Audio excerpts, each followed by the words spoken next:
Hello everybody, I am making this video just because I feel like in the course of making content, it hasn't really been a connection with my audience, And I think start of building that connection with whoever your audience is comes from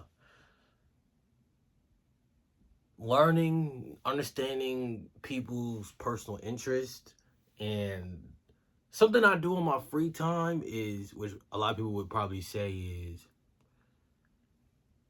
unvaluable time, or you should be doing something else with your time. I watch a lot of TV shows, and recently a TV show I just watched was called Wonder Man. So this video will be talking about that and just how I feel in general. I'm going to start with episode 3 because I already talked about episodes 1 and 2. Episode 3, you see me looking up here, like I got a whiteboard up there, so that's what I'll be looking at. I wrote notes. Yes, I wrote notes.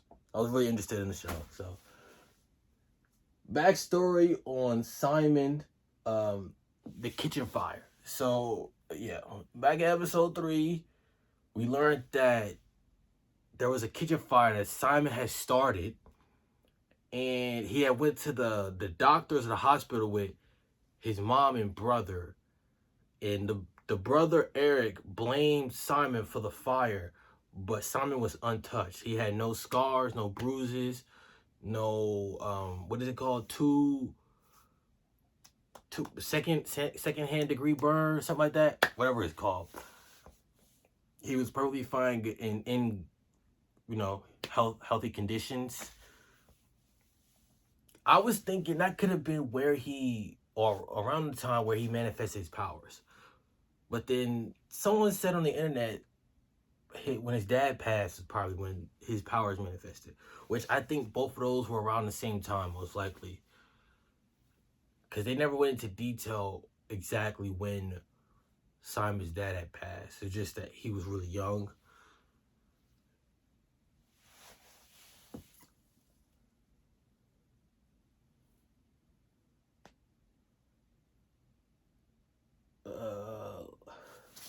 Learn about Simon's family and culture. And then this kind of go with, I'm going to talk about the moment Trevor and Martha had a little later. We find out Simon is Haitian, Creole et ça passe nabule. I hope I'm saying that right. I just heard somebody say that a lot, so that's why I said that. Stuck in my brain. Ça passe nabule. That's how you say that, right? And just first, Trevor was only there because of his involvement with the Department of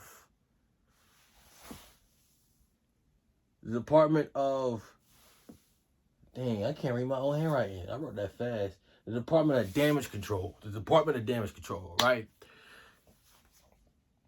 Because obviously he didn't want to go back to jail. He was, what did they call him? The monarchy.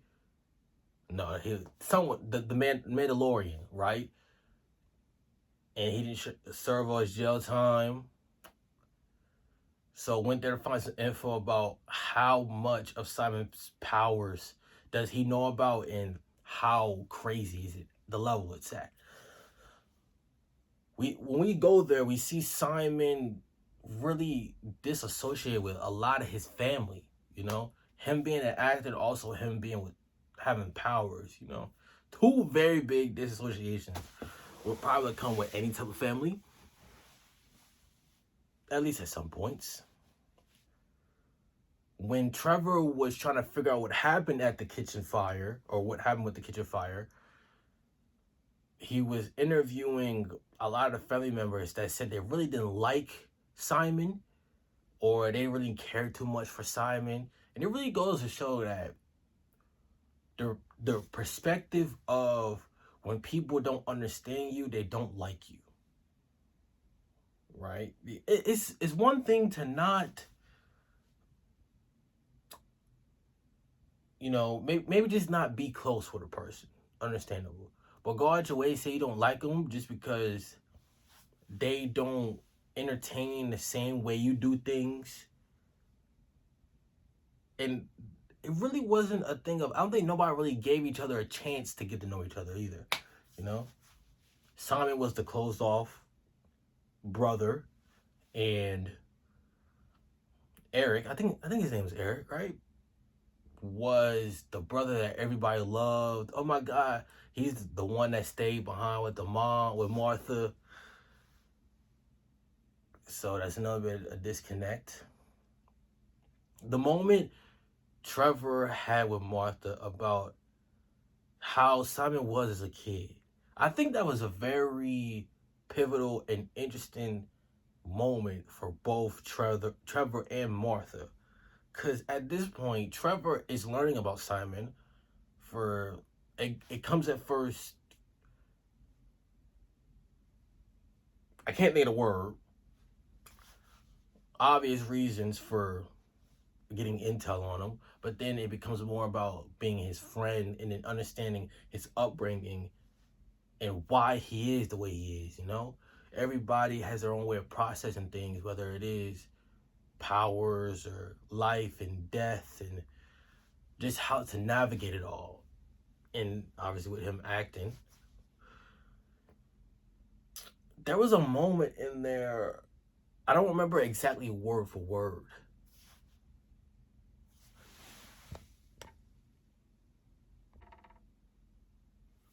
I don't even know. I had to pause the video and end up exit out the thing. Where was I at? Oh, there was a moment, Trevor and Martha. She said something along the lines of, you love, well, Simon says to her something along the lines of, you love me unconditionally. I love you, mommy. Or something like that. You love me no matter what, or something like that. And then right there was a moment of relatability in terms of, a lot of times in life, we don't express how we feel to our loved ones, family members, friends. And like she said, that was the one time in Simon's whole life where he said that to her. And that was probably around the time where he first got his powers too. And I think that is a rarity to find nowadays, you know, where obviously she knew about his powers. What was the thing about she didn't care? You know, that was still her son at the end of the day. And she would have done anything to protect him. You know, it's the same thing as you hear these stories about a mom whose son or daughter is trapped under a car, and she can suddenly move the car with her bare hands, 1,000 pound. Man, I gotta educate myself on certain things. Move the car with brute strength because of the adrenaline and how much love can factor into life, and how much it can factor into the impact of others. So that was really interesting. I think that was one of the first moments where Trevor really started to see the inside aspects of who Simon was, you know? I feel like before it was always the acting side of Simon, not Simon before, you know, the Wonder Man, or Simon before the powers, you know? Simon when he was just Simon as a child, that's Simon the superpowered human, you know? At least somewhat, you know? I'm probably gonna say you know a lot. That's gonna be my filler word. The build up, yeah. All that right after the birthday party, Eric, his older brother, get into a verbal fight, and it's just frustrated. Simon is just frustrated with his brother, just about how he doesn't understand how it is for him, because you know it struggles. a struggle is being an actor. It's a struggle not knowing what to do, how you're going to make it, but you have a passion for something that has so far not worked out in a tremendous way. You know, maybe in small ways, but the big way that you're hoping for and you're waiting for. And what really did it was Eric gives Martha money that Martha gives to Simon. So basically he was like, you spending my money on our mother's gift. Which is a little frustrating, because it's like, I'm not trying to spend your money, but I have this passion where it's not making a lot of money because I'm getting these side gigs, but I'm passionate about this thing that's almost damn near free. Like, I'm doing a unpaid internship. And that's where relatability comes in for me. That's why I really felt like it was kind of speaking to me, because obviously I like making content, of course. I've been doing this for almost 2 years. Yeah, almost 2 years. It's a thing of, yes, I'm passionate about this. Yes, I love making videos, but you always think in the back of your head too,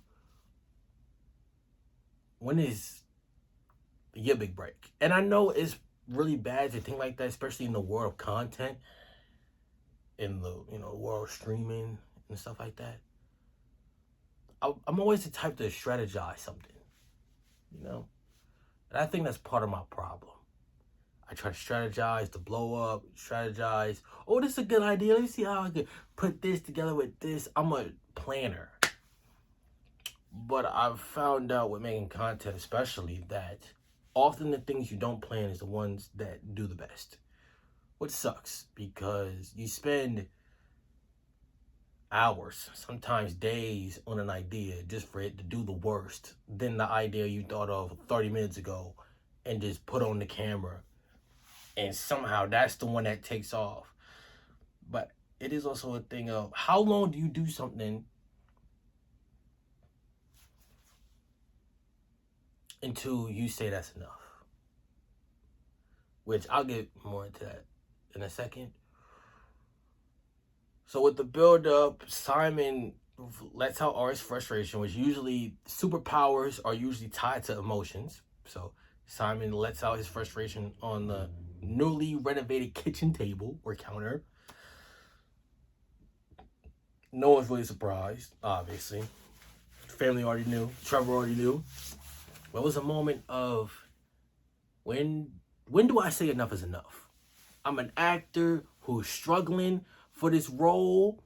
I really want this role. This is a role that my father took me to see when I was a kid.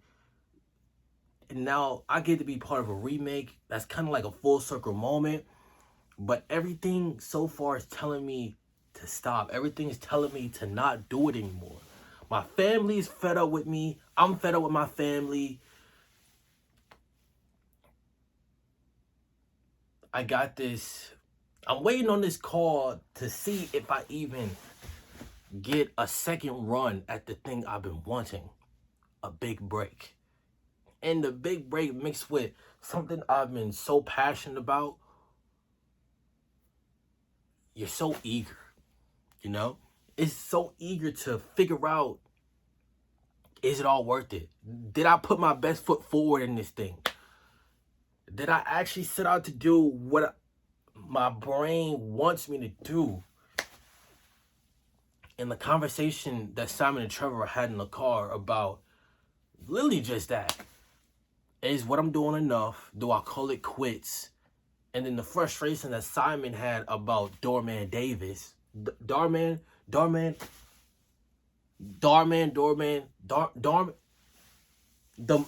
Doorman Davis, which we'll talk about soon.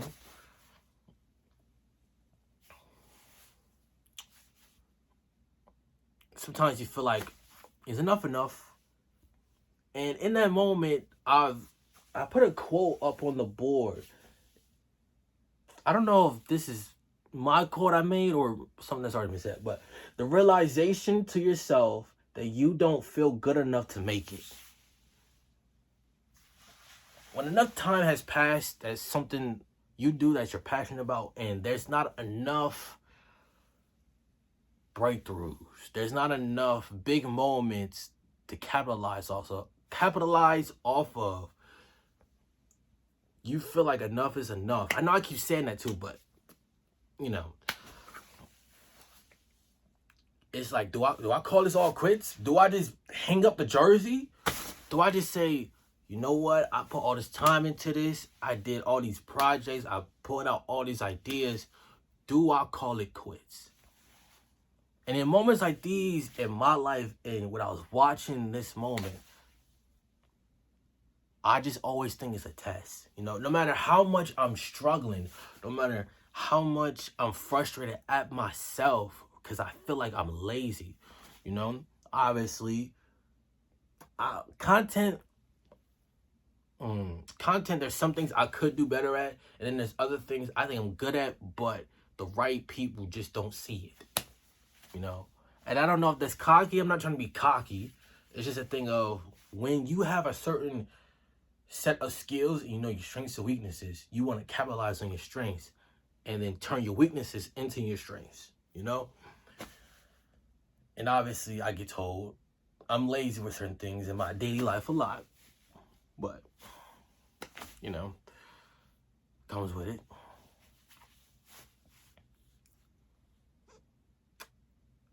So what do you do?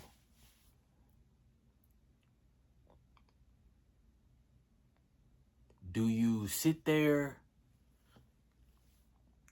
and mask in the pain, the sadness, the anger, the frustration of it all? Or do you give it your all until a miracle happens?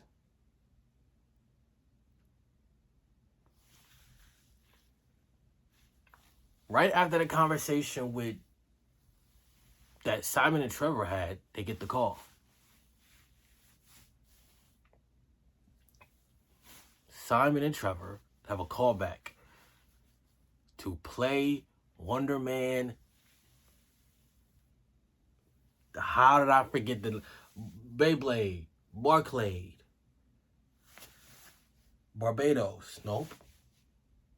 It start with a but what was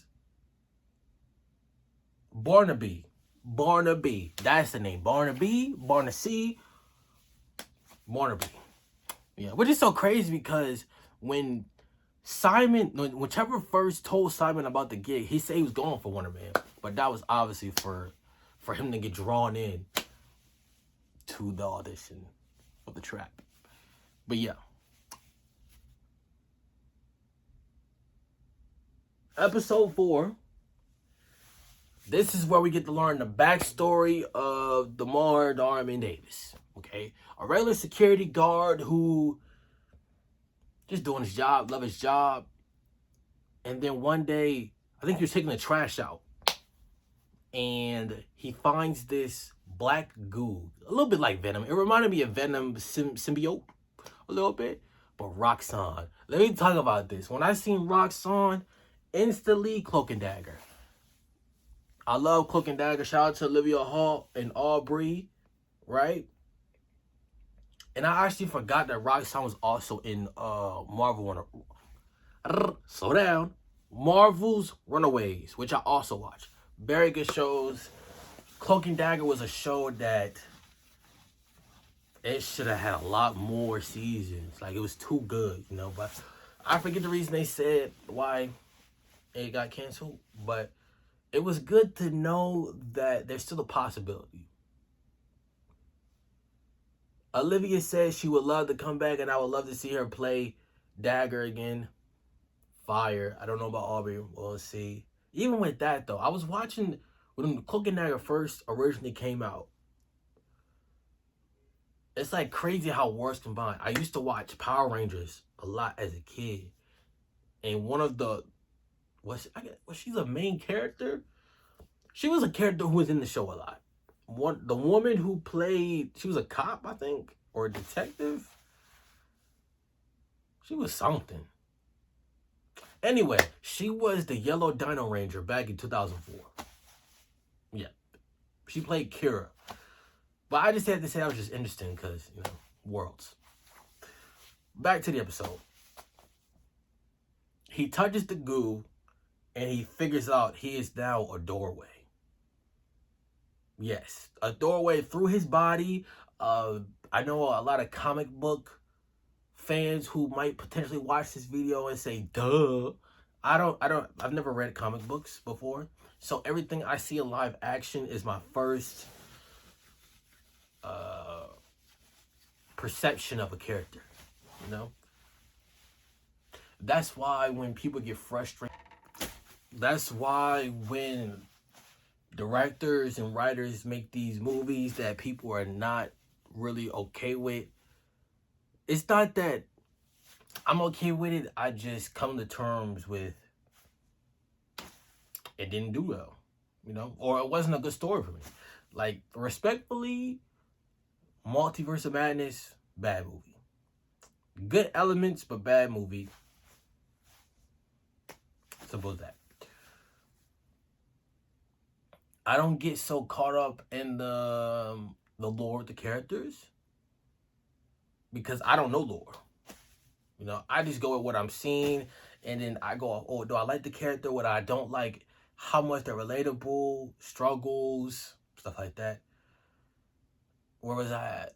I have to keep pausing this video. Where was I at? Doorman Davis, The Goo, Cloak and Dagger, Marvel Runaways. Oh, he becomes a door, right? And suddenly things start to change for him. He's still security, and then a fire happens at the job, and then he goes through the gate, and then he tells people, go through me. They're like, what? And he says, go through me, like. And then Josh Gad, he says, go through him. Okay. All right, buddy. Goes through. They all exit out and then save his life. Josh has the idea to, you become my personal security, stuff like that, so you get out of situations, which actually, in real life, would come very handy. Until it doesn't. Or until it causes other problems. But helps him get out of sticky situations. And then Josh is in the middle of doing a movie. And Doorman Davis has his acting debut, Cash and Grab, where he uses his powers in the movie. It's in black and white, though. The black and white movies do work. I'm going to start talking a little faster because I feel like I be talking slow. The first movie does well. He becomes an acting sensation. And then, that's another thing. These memes, okay? These memes and these gimmicks. That's one thing I'm glad that I haven't blown up yet. When you blow up by these gimmicks and memes, and it gets so annoying to the point. And people make the gimmicks corny. Like, I'm pretty sure at one point they was ding dong or whatever it was, whatever his catchphrase was supposed to be, ding dong, dong dong, bang bang. No, it's not trying to be racist. Yeah, let's get that. Okay. All right. It's just dumb. And it'd be the internet too. You say something for fun in that video, and then they, oh my God, a million views, 150K likes. Now all brand deals and companies hitting you up. Yo, can you do that thing? What thing? That thing you be doing. Sound like my auntie at the barbecues. Or my uncle. That little thing you be doing, nephew. Now I become the gimmick. Terrible. That's why hopefully whenever it does happen, It's not off of me saying some dumb catchphrase or me saying something dumb and it catches on and everybody starts saying it because they'll ruin it. Oh, and then they wanted to do a second movie. Everything, well, first, Damar ends up struggling after his whole price of fame and his 15 minutes or whatever. He starts struggling. He's back on bills. Money. He need that money, which kind of goes back into Simon. And I feel like a lot of small creators deal with the struggles of having a passion so high that you put yourself in a very difficult situation. You know, you back yourself in the corner and you gotta figure out how to get out. You know what I'm saying? Like, you know what I'm saying? So, you know, that's gonna be clipped. One day that'll be clipped. Well, who knows? You know, once again, I try strategizing. Who knows what'll be clipped from this one day? But if anything, sorry.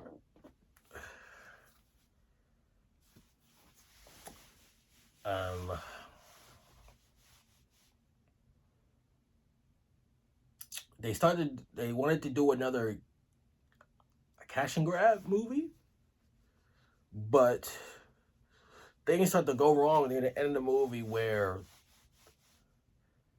Josh gets stuck in Damar somehow. I don't know. He first of all, he was drinking. Don't know why you would be drinking, but you've been drinking. Josh is somewhere in the void, I'm guessing. Right? Don't know where. He's gone, and so now every superpowered individual cannot be in a majorly produced TV movie role. So that's why he was talking about him in the previous episode.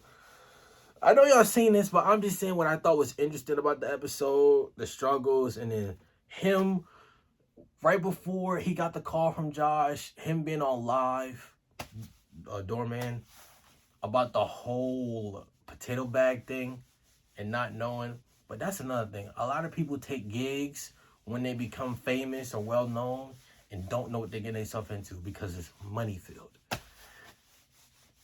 That's why I do applaud myself on certain things where it's like, it could be so easy. Like, you could do the dumbest thing to go viral, but I just can't do it because that's not me. And I will regret it. Anyway, I would truly regret it. So I'd rather have the slow burn than the fast one because the fast one burns out quicker. Fast one burns out in an instant, you know? So I'd rather have it be this way than me doing the most dumbest thing for clicks and views. Views? Where I get the accent from? Yeah. And Doorman probably never... Well, first of all, he's in Department of Damage Control. He's locked away. Locked up, they won't let me out. They won't let me out, no. They won't let me out. Anyway. I'm trying to think, what else? Yeah, I just say be true to yourself, man. It was a very good episode, too, I can't lie. Very good episode. A lot of lore-based. A lot of Easter eggs. Loved them. I'm trying to think what else. Yeah.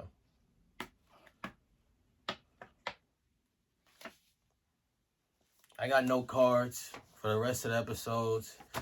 Like I said, I found it interesting, so I just thought I'd communicate with y'all what it is. Episode 5. Oh, it wasn't much for episode 5. The bar that Simon and Trevor was at. I thought that reminded me of, I don't know, well, Jesus, I don't know what this will start, but the bar that was in Ironheart where she made the deal with Mephisto, whatever his name was, that he was like the real big bad of the whole season. That bar looked like that bar. They're like this at the same place. I don't know if that means anything, but it reminded me of the bar.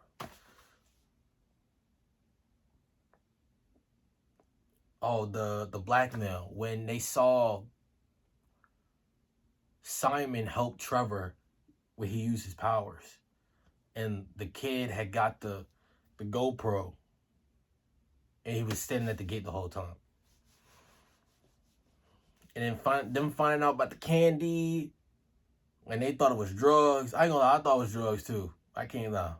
They was starting that thing up. I'm like, oh, well, what am I gonna say? It ain't nothing to me. They acting like they cops. Whole time, you can't go nowhere with Trevor. Is that the Mandalorian? Sure is. I think our cover is blown. Sure is. Sure is. The call up. I call this the call up. When after all of that and the kid almost got,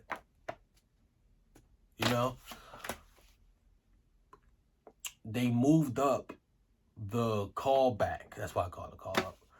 Because he was about to go, the director was about to go out of town for something. So now Simon and Trevor have to figure out how to navigate learning these lines in quite literally like an hour.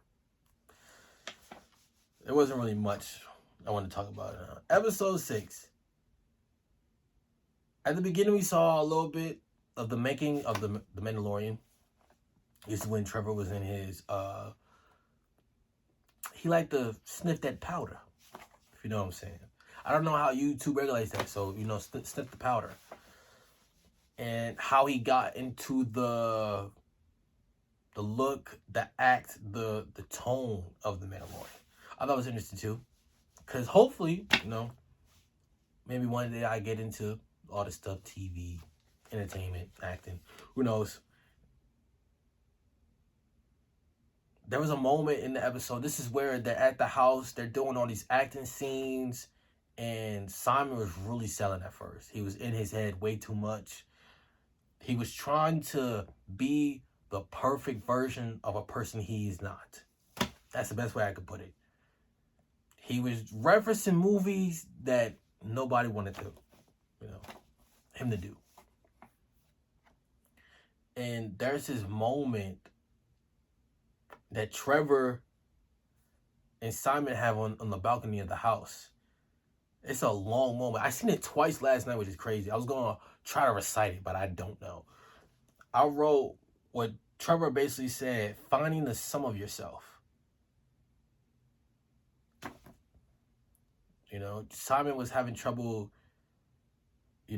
acting or entertaining is about showing what's underneath, Of course, it's so much easier to have this hard shell, this hard exterior of what you think you're supposed to be on the internet, because the internet is a very cruel place, and everyone is nitpicking at every single thing you do, especially when you get to have a name for yourself, right?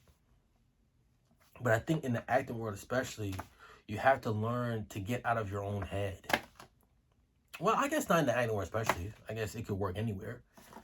To get out of your own head, to figure out that you are just not one piece of yourself. You are every single piece there is. The trauma, the happy place, the anger, the guilt, the fun moments, Like, those are all who you are. You're just not one piece of yourself, So show that in your art. Show that this pain that this character is doing, people can see it through you, Which I think is a very exciting aspect of acting, To be able to convey yourself, give conviction of a word that is actually not yours a lot of the time, and still the person on the other side feels this emotional connection, this relatability to a character that they most likely have never seen before, maybe obviously probably never met, but to feel such a presence in the room, I think that's good. And that's even what happened when they rehearsed the scene again. Trevor had to talk with Simon, and then they did the scene, and then it was just silence.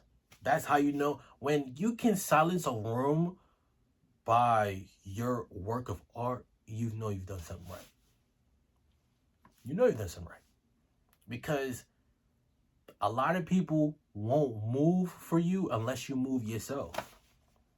Simon had to find his way to move himself in the way of being the actor he know he is, in the room of a person who can help change his life and help essentially bring back a piece of his father.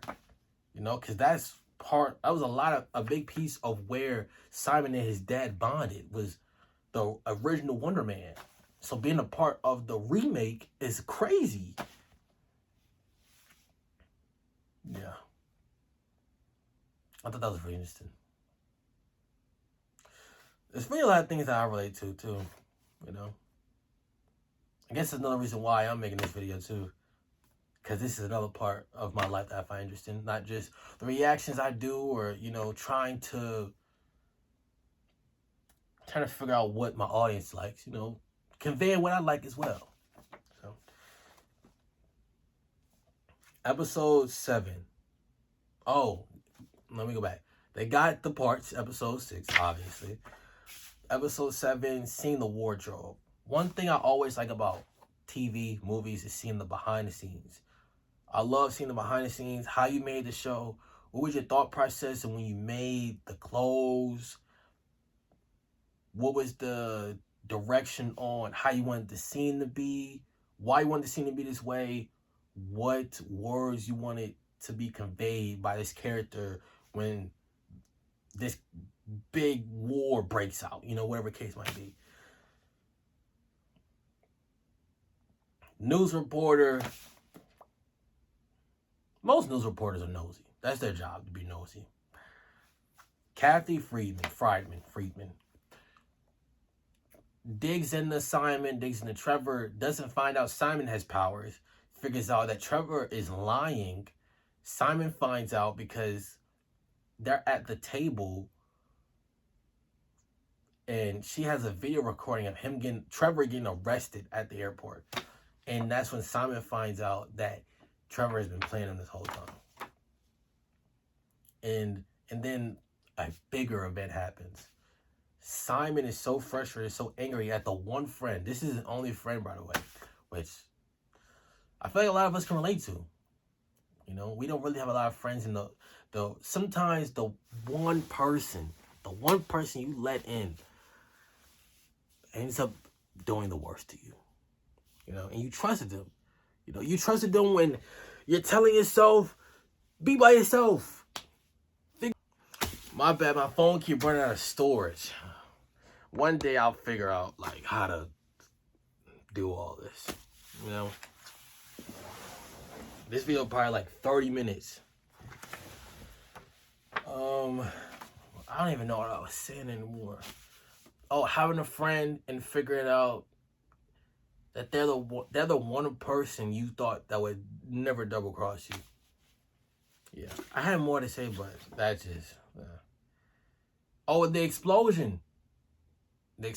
Simon gets so frustrated, he ends up blowing up the whole set. But no one figures it out. But I forget the man's name. The one that brought Trevor in wants to go get Simon, but then Trevor makes the ultimate sacrifice and acts like he's the Mandalorian again, and so they take him in instead of Simon. He acts like he blew up I don't even know if I can say that on here. He renovated the building. There you go.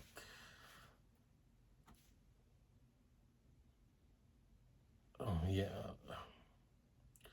The suit reveal.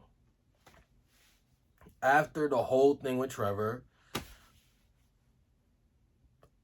it's still the director still wants to get the stuff out. Simon shows up with a robe. We don't know what's under it. Hopefully something, obviously. He's trying to figure out how he could do it. He does it. He takes off the robe. The first time we see the suit in the whole series. And then also the CGI. A lot of actors talk about this in interviews where when there's a monster or something in the scene, they're really acting against himself, and there's like a tennis ball somewhere in the room, in a green screen room. So we actually got to see the tennis ball because obviously in that scene in particular, he was supposed to play as his counterpart. Obviously he's in the pen, locked up. So it was good to see that too.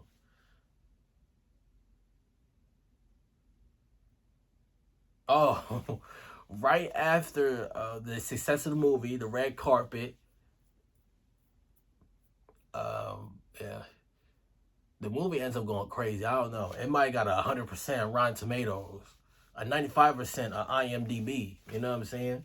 I think there's actually a real Rotten Tomato thing on the internet. But yeah, I generally thought after that, Simon goes to a bar and he said he wants to shadow this guy for a movie role. I genuinely thought at first there was like a reference of Kevin Feige. I thought he was shadowing Kevin Feige, genuinely, for a second, until I realized what he was doing, of who he was and why this was a part of the plot anyway. I was so confused at first. I'm like, who is this dude? I'm like, is this a reference to like real life or something? Because they did like the double entendres throughout the whole show, where Wonder Man trusted Barbados and Beyblade and I forgot his name again. Anyway, I don't know when it's gonna go out again, so I can't figure out the name. And they end up becoming friends, and then he ends up betraying Wonder Man, and then I thought it was gonna be something like that because we saw the actors play themselves in the world of the MCU, and then but yeah, Simon goes in there, ends up breaking Trevor out. We end up seeing he's more understanding of his powers, so he flies him out, and then that's the end of Wonder Man. But I said I really wanted to make this video to say, in the times where it feels dark, I still try, even though there's no certainty to see the light. I'm talking about metaphorically. I'm not, I'm talking about metaphorically. Just in terms of content, the struggles of it all, being an actor, being a content creator, and figuring out what to do, if it's all even worth it, how it feels like a test. I don't know. I just wanted to share this with y'all. Hopefully it resonates with somebody. If it does, let me know in the comments. Or maybe just talk about what you're struggling with, if you feel safe enough to. Or if you're not really struggling with anything, just give a fun fact about yourself. I appreciate y'all. I'll see you soon.